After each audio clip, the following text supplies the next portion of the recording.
Good morning, and we're live, up and at 'em and going. I slept good last night. First time in about a week.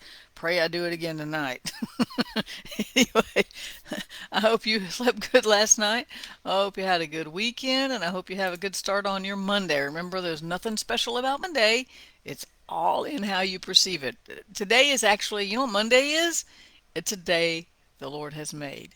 It's an opportunity to rejoice and be glad in Him that we have another Monday, that we have another day, that we're alive in Him. Isn't that amazing? Yeah, absolutely. It absolutely is. All right. We got 2 weeks left on our Bible study on Thursdays, so make sure you join us this Thursday night or go binge watch all of them. We'll be done next Thursday. And in light of that, I was looking at Third John this morning. I've read it 2 or 3 times. I've got the study done for the questions done for Second John and sent those to those who requested so far, and then I'm working on Third John. And in doing that this morning, I gotta get that by Thursday, right? So I have one more week, and then we'll take a break. And I don't know what we'll do next. I don't know. I don't know if we'll do anything next. Who knows, right? Anyway, but so as I was reading Third John this morning and looking over it and meditating on it, that's kind of where I start, right? Well, I've already read it 2 or 3 times. My eyes fell down onto Jude. I just kind of naturally went from Third John on down into Jude. And here's what Jude said. He says, "This letter is from Jude, a slave of Jesus Christ and brother of James.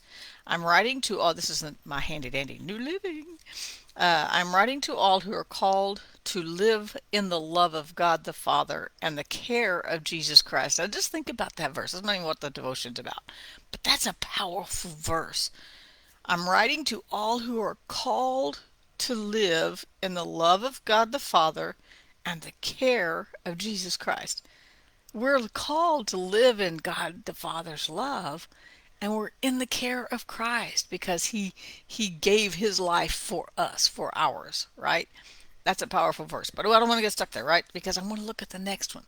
The next verse, verse 2 says this: "May you receive more and more of God's mercy, peace, and love." Now, we've talked about this some before because this is peace out, right? We want to talk about piecing out. We want to talk about how God's peace, Jesus left his peace, and we still have it.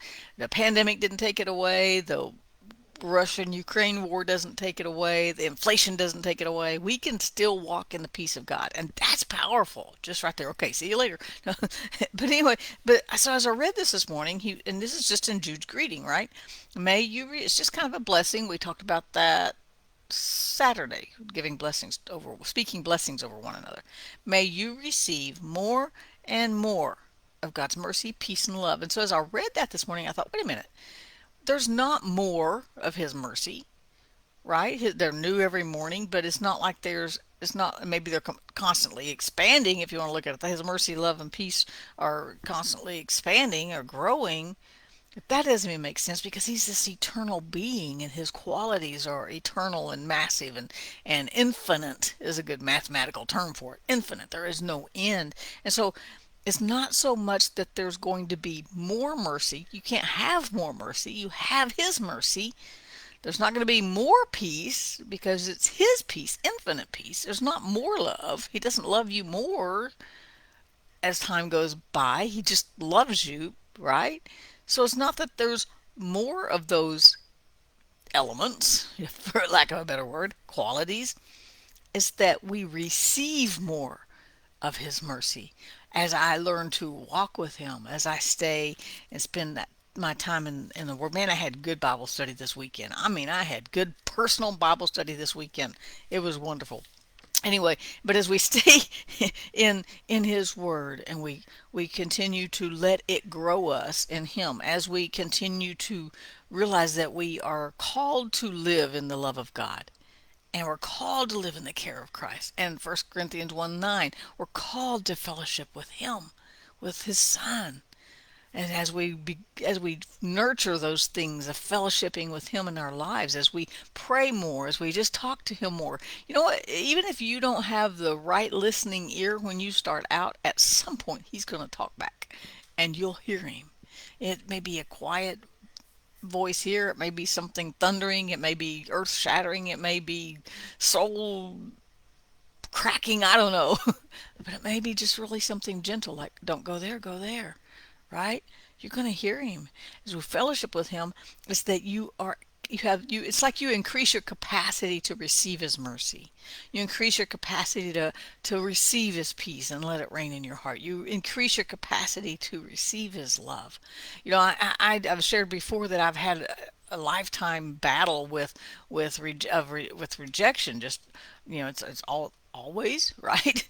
And so it's been a constant thing. But the more I understand his love, the more my capacity to receive his love is enlarged, right? I enlarge my capacity. I don't enlarge his love. His love doesn't get any bigger or any stronger. We've read that in Romans 8 where it says nothing can separate us from the love of God. Not death or famine or pestilence or wars or darkness. Nothing can separate us from his love, and nothing can make his love bigger or smaller, but we can increase our capacity to receive his love, mercy, and peace. I hope I gave you something to think about. That's really something to think about, right?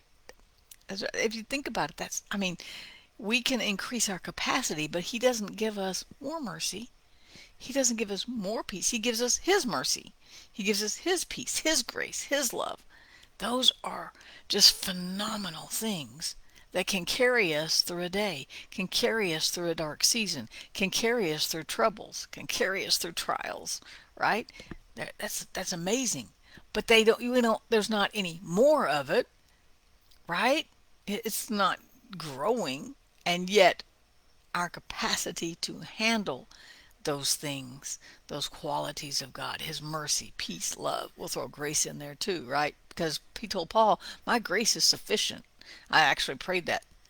I looked at that and prayed about that this week, this over the weekend.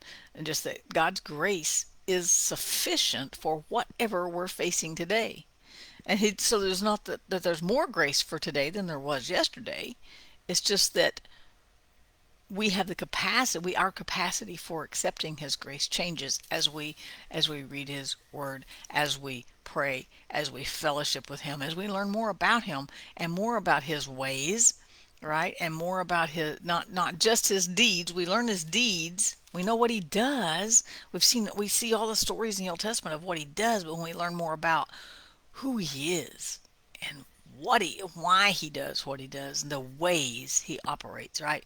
We know more about him, and that increases our capacity to receive more and more, not just more, but more and more of God's mercy, peace, love, and we'll throw grace in there too, right? Hope I said something that encouraged you this morning, and I pray that today may your capacity to receive his mercy, peace, and love and grace just burst, so that you understand so much more about his grace, mercy, love, and peace that's keeping you right here in this season, right here in 2022. Have a great day, you guys. Peace out, and I'll see you tomorrow.